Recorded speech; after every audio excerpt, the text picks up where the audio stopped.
Hi, this is Maggie from Crafts the Charm. Welcome to a 2-minute technique.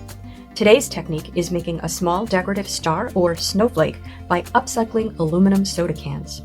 To do this, you'll want 1 aluminum can per every 2 stars or snowflakes, a Sharpie or dull pencil to mark where you're going to cut, and some tools for cutting the cans. I used a box cutter knife and aviation snips.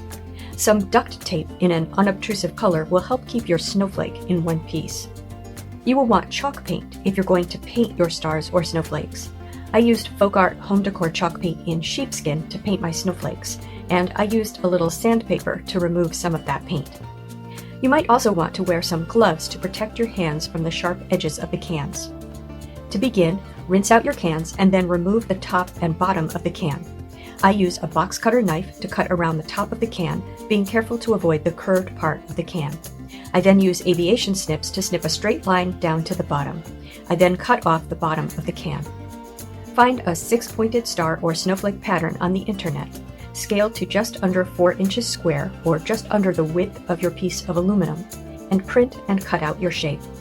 Trace your shape onto the aluminum with a Sharpie or dull pencil. At this time, you can cover the side of the can that is not going to show with a layer of duct tape. That will hold the can together while you're cutting, especially if you're cutting a complex shape like a snowflake. I skip this step for stars because it does make the can slightly more difficult to fold. When I'm cutting a star, I cut around the edges in a flap shape.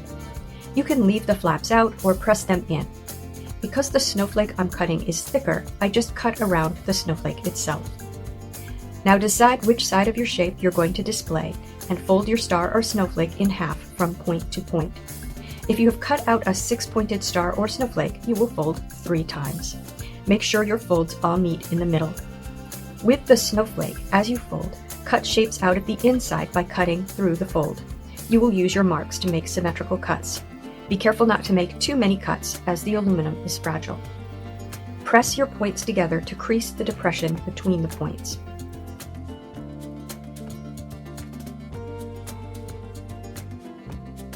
You can sand, paint, or distress your star or snowflake at this time if you want to. Here I'm painting a snowflake with white chalk paint. You can use hot glue to attach wire or a hanger to the back of your shape if you want to attach it to a wreath or garland. And that's it! Now you have some very versatile and inexpensive stars and snowflakes that you can use in crafts or for decor.